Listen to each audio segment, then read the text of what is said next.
상쾌한 아침을 열어드립니다. 안녕하세요. 열린 시장 상한가를 잡아라 김선영입니다. 최근 우리 증시가 해외 증시 대비로 상당히 좀 부진한 그 모습이 나타나고 있습니다. 해외 증시의 유동성 파티의 구경꾼 역할만 하는 그 모습을 보여주고 있는데요. 미 증시, 일본 증시, 프랑스 증시 등이 이 강한 그동안에 설정됐었던 박스권 상단을 돌파하는 그런 움직임을 보여주고 있지만 우리 증시는 다른 그 모습이 나타나고 있습니다. 해외 증시 전체적으로 올 들어서 3에서 한 12%가량 상승세를 펼쳤는데요. 코스피 지수는 1% 미만의 상승률이 기록이 되고 있습니다. 그만큼 유동성 장세에서 좀 많이 소외가 되고 있는 그 상황인데 엔화 약세, 정책 공백, 기업들의 실적 부진 이러한 악재들로 인해서 우리 주식시장에 돈이 다른 국가만큼 들어오지 않고 있기 때문이 아닌가 싶습니다. 자, 이런 분위기는 조금 더 이어질 것이라는 전망들이 나오고 있습니다. 하락은 아니지만 완만한 상승 정도로 예상을 하고 있고요. 어느 정도 이 정책이 좀 더 안정화되는 시기인 한 4월 정도 돼서야 우리 증시가 강한 랠리를 펼치지 않겠느냐라는 의견들도 나오고 있습니다. 당분간은 아주 강한 그런 상승세를 보여주는 우리 증시는 좀 기대하기 힘들다라는 이야기가 들 텐데요. 자, 그러면 전략 어떻게 세워봐야 될지 오늘도 함께 해주시길 바랍니다. 일단 뉴욕 증시는 다우지수는 사상 최고치를 경신했지만 전체적으로는 혼조세가 나타났습니다. 우리 증시에 미치는 영향부터 짚어보겠습니다. 해외 증시 포인트 최하나 기자가 전해드립니다.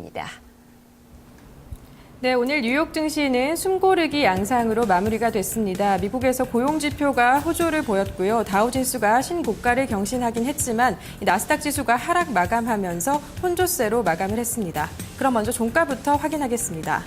네, 먼저 다우존스 지수입니다. 0.3%대 오름폭을 늘렸습니다. 14,296포인트의 거래를 마감하는 모습이 포착이 됐고요.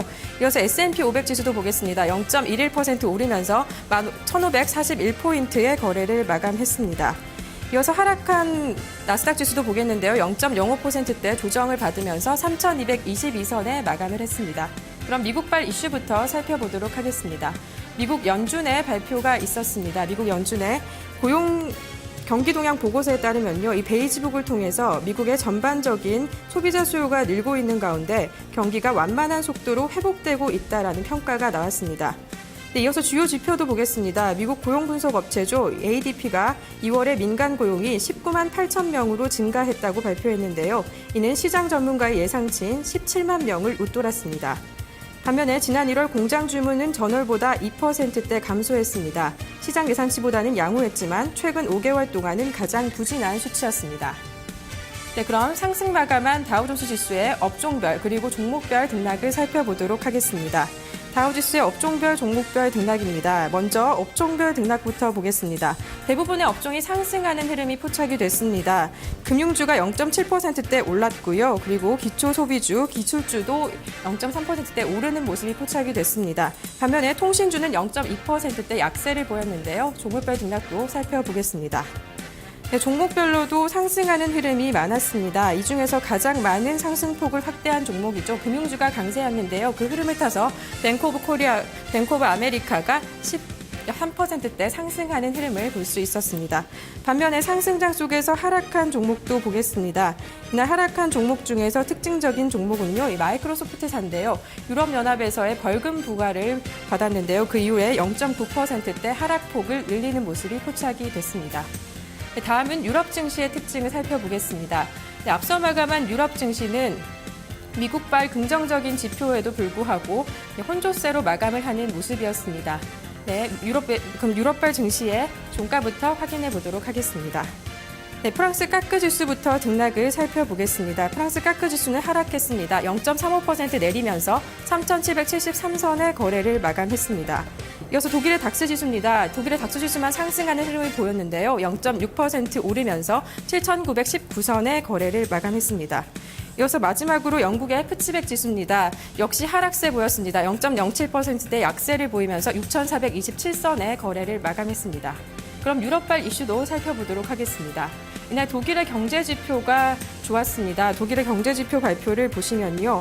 이 독일의 닥스 지수만 상승하는 데 견인을 했는데요. 독일의 2월 제조업 그리고 서비스업 복합 구매 관리자 지수, 이 PMI가 53.3을 기록해서 민간 경기가 3개월 연속 확장세를 보였습니다.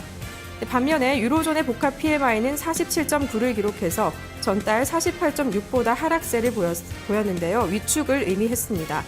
또 유로존의 지난해 4분기 GDP 성장률이 마이너스 0.6을 기록했다는 유로스타트의 발표가 있었습니다. 2분기부터 연속으로 마이너스 성장을 기록하고 있습니다. 네, 그럼 앞서 마감한 프랑스 까크 지수부터 자세한 등락을 살펴보도록 하겠습니다. 프랑스 까크 지수는 하락하면서 마감을 했었는데요. 종목별 등락을 살펴보겠습니다. 먼저 상승한 업종입니다. 전날에 자동차주가 강세였습니다. 오늘도 그 흐름이 여전히 반영이 됐는데요. 르노사가 3%대 오르면서 강세를 보였습니다. 이어서 하락한 업종도 살펴보겠습니다. 하락한 종목은요.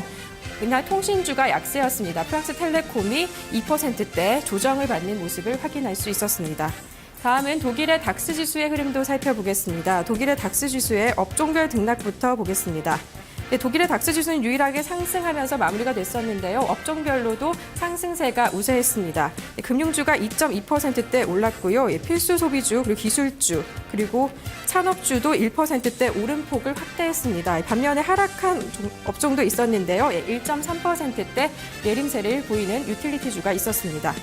다음은 종목별 등락도 살펴보겠습니다. 먼저 상승한 종목입니다. 이날 상승한 종목은 컨티넨탈사인데요. 2%대 오름폭을 확대하면서 마감을 했습니다. 네, 이어서 하락한 업종 종목도 보겠습니다. 독일의 전기가스 업체죠. 네, RWE가 2%대 낙폭을 기록하는 모습이 포착이 됐습니다. 네, 마지막으로 영국의 푸츠백 지수의 흐름도 살펴보겠습니다. 푸츠백 지수도 조정을 보였는데요. 0.07%대 내림세를 보였습니다. 업종별 등락부터 살펴보겠습니다. 네, 업종별로도 하락이 우세했었습니다. 대부분의 업종이 하락한 가운데 금융주가 부진한 모습을 보였고요. 기술주와 산업주도 연이어서 부진한 흐름이 포착이 됐습니다. 반면에 통신주만 긍정적인 흐름이 반영이 됐는데요. 종목별 등락도 살펴보겠습니다. 네, 가장 많이 상승한 업종입니다. 이날 M&A 이슈가 있었죠. 보다폰이 6%대 오름폭을 확대하는 모습을 볼 수 있었고요. 반면에 하락한 종목도 살펴보겠습니다. 네, 어제는 은행주가 강세였습니다. 스탠더드 차다드는 어제는 상승하는 흐름을 보였었는데 오늘은 낙폭을 3%대 확대하는 모습이 기록이 됐습니다. 네, 이렇게 유럽과 뉴욕의 증시가 혼조세로 마감을 한 가운데 오늘 국내 증시에는 어떤 영향을 미칠지 살펴보도록 하겠습니다. 네, 먼저 긍정적인 흐름입니다. 미국의 고용지표가 호조를 보였고요. 다우지수도 최고치 행진을 이어갔는데요. 이 미국발 훈풍의 글로벌 경기 회복에 대한 기대감이 국내 증시에도 호재로 작용할 것으로 전망됩니다. 반면에 국내 증시에 부담을 주는 재료도 있습니다. 유로존의 GDP 성장률이 마이너스를 기록했는데요. 이 유럽 경기에 대한 불확실성은 국내 증시에도 부담으로 작용할 것으로 보입니다. 네, 해외 증시 포인트였습니다.